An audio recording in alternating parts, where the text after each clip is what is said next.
Subscribe to our YouTube channel and press the bell icon so that you never miss any video lesson from Rouse IAS Study Cell. So in this article, we will discuss the key aspects of the agreement that has been signed between the UK and the European Union and which has come into force from 1st January 2021.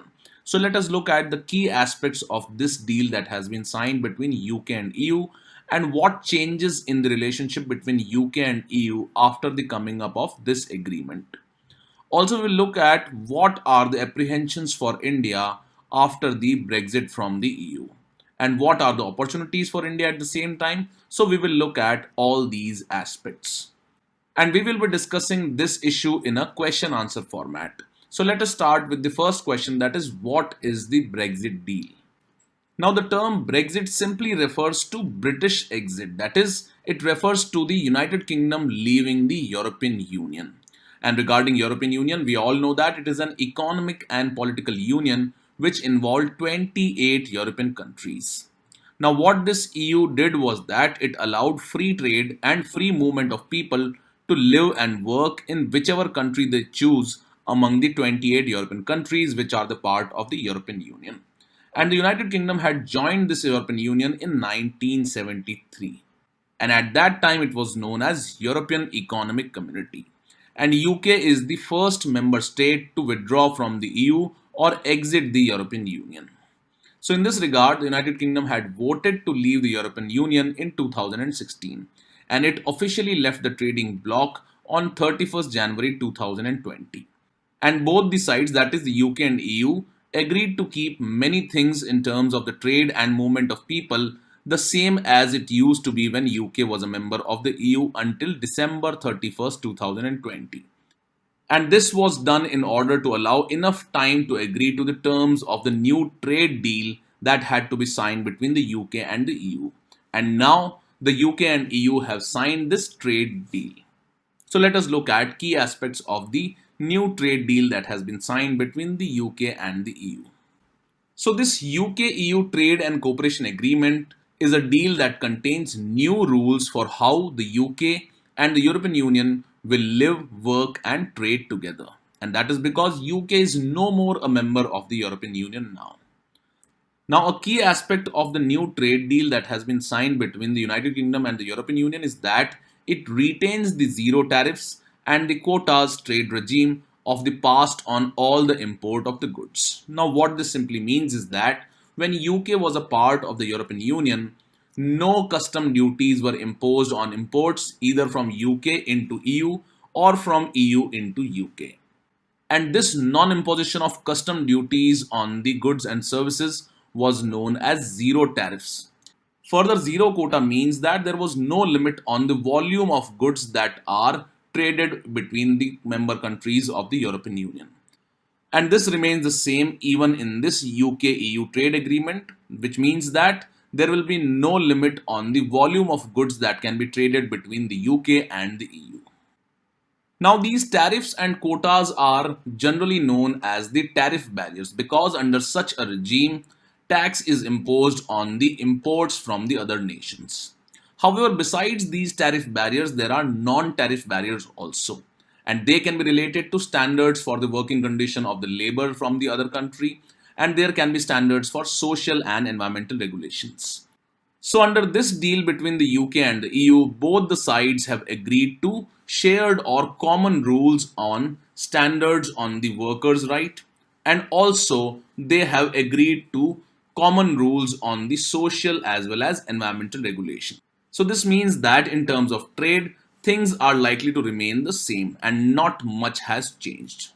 So in the trade sector, there will be no taxes on the goods or the tariffs on the goods, and there will be no limits on the amount that can be traded. So there will be no tariff and quota limits on the goods that are traded between UK and EU from the 1st January 2021. However, a cause of concern is that there will be new checks that will be introduced at the borders. And this is because earlier there were no checks on the borders between the UK and the EU when UK was a part of the European Union. And under these new checks, new safety checks can be conducted and custom declarations will have to be filed by the countries that trade with UK and also the companies from UK will have to file these custom declarations and will have to stop for safety checks on border with the European Union countries. So because of this, a concern is that there will be delays in terms of trade between UK and the other EU members. And this is likely to increase the red tapeism in terms of trade between UK and EU. So this simply means that the trade will not be as free flow as it used to be when UK was a part of the EU. Further, when UK was a part of the European Union, the banking, architecture, and accounting services had automatic right of access to the EU markets.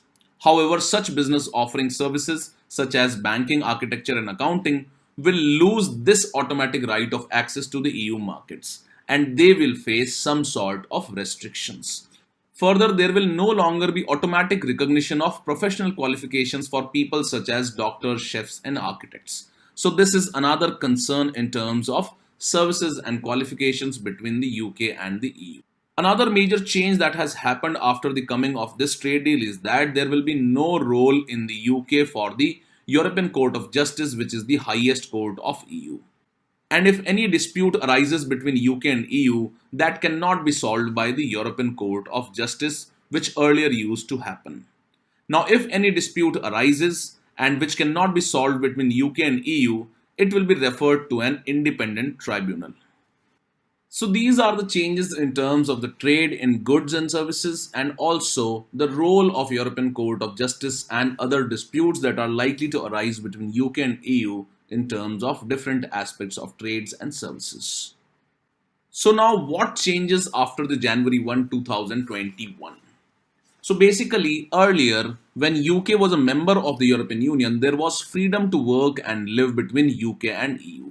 Now this position comes to an end in 2021 and the UK nationals will now need a visa if they want to stay in the EU more than 90 days in a 180-day period. However, one likely benefit for UK is that it is now free to set its own trade policy and can negotiate deals with other countries. And that is particularly an opportunity for India because India can now enter into a trade deal with UK directly. And we note that the trade agreement between India and the European Union, that is known as the BTIA, has been lingering for past few years. So in that scenario, India can finalize a trade deal directly with the UK because it is no more a member of the European Union. And in this regard, the UK is already in talks with US, Australia, New Zealand, etc.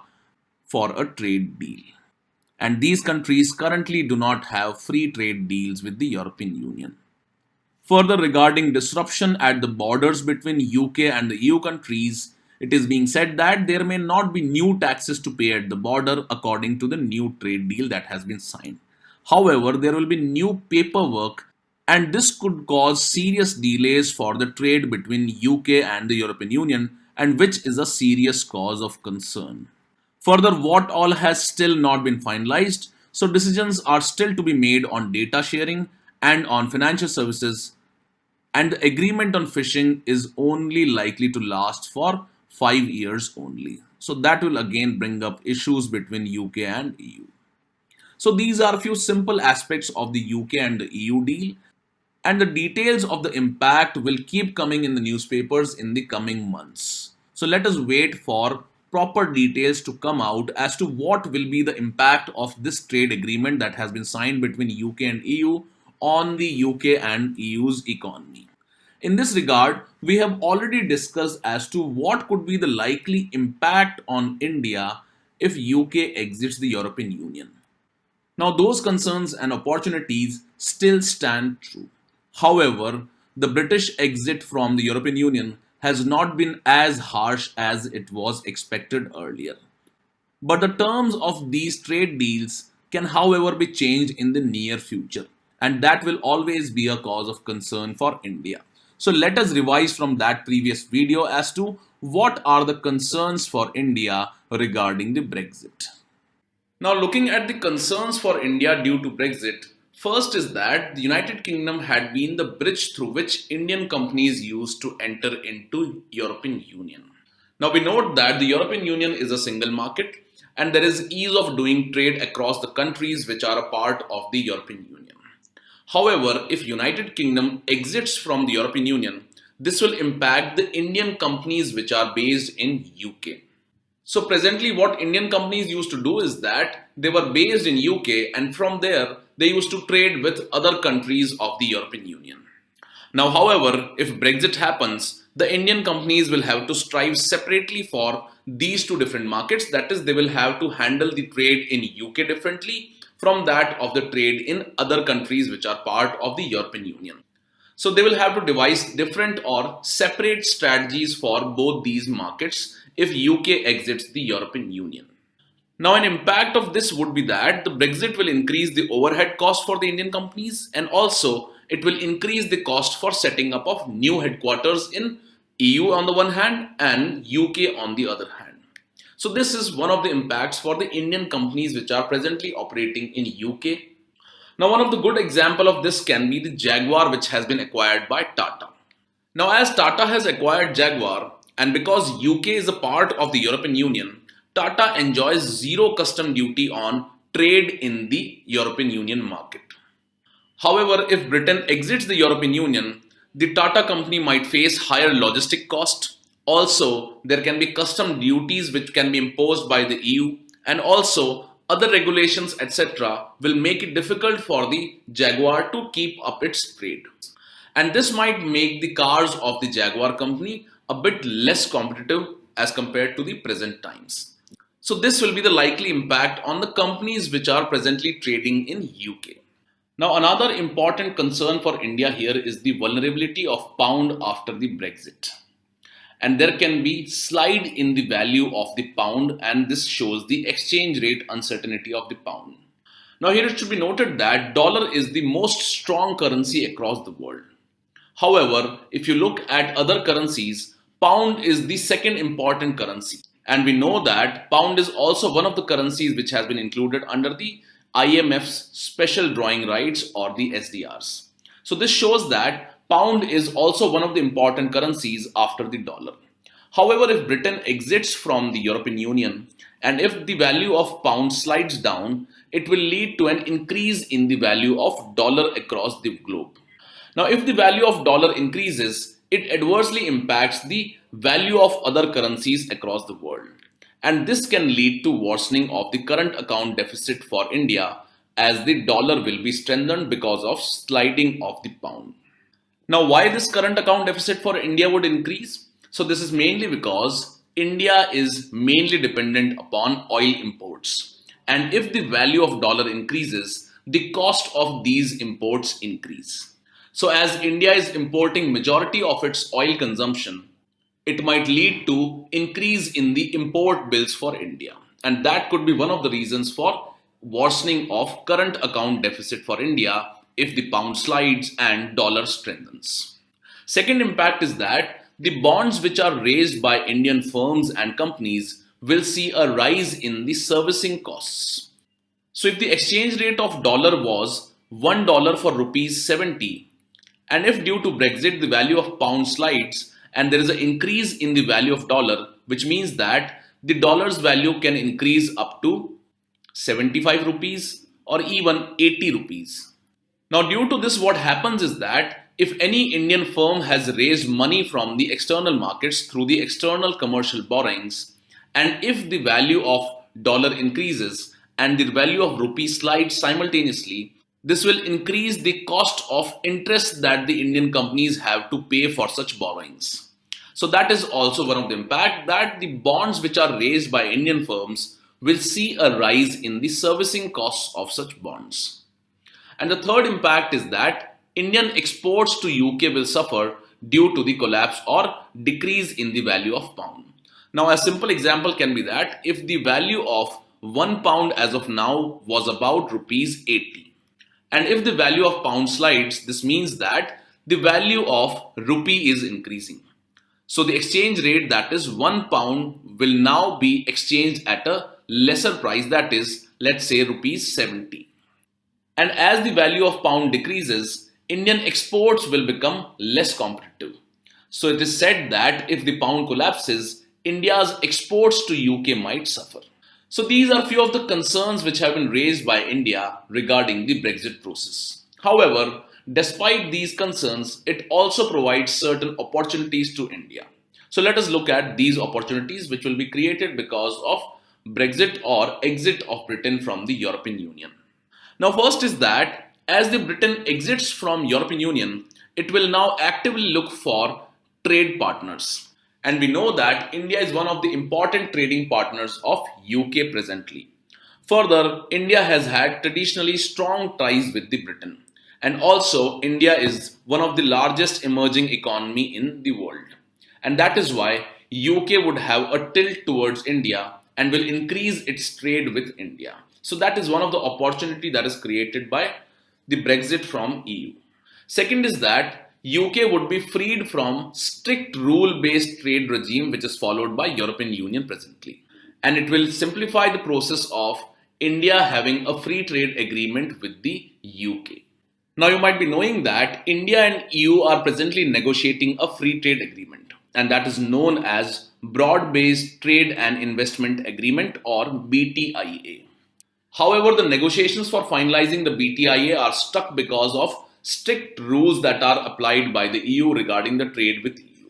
And that is why India sees this as an opportunity that if UK exits from the EU, such strict rule-based trading regime will not have to be followed by India for its free trade agreement with UK. So it will be easier for India to negotiate a free trade agreement with the United Kingdom.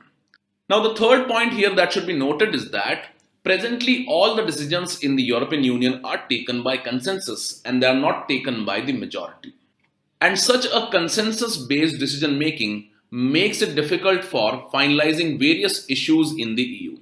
However, if the UK exits from the EU, it will provide greater independence to UK in making its decisions regarding trade with India. So that will also be one of the opportunities that is there for India. And finally, because of the Britain's exit from the EU, the freedom of movement of human resources will be restricted. Now we know that EU is a single market and as such, the movement of goods and human resources is very easy presently. However, if UK exits from the European Union, such movement would become difficult. And that is why UK will have to look for other countries like India for human resources. And that creates an opportunity for India for providing the human resources. And we note that India can exploit its demographic dividend by providing the human resources to UK because of Brexit. So these are few concerns for India, and at the same time, there are also certain opportunities that are available for India.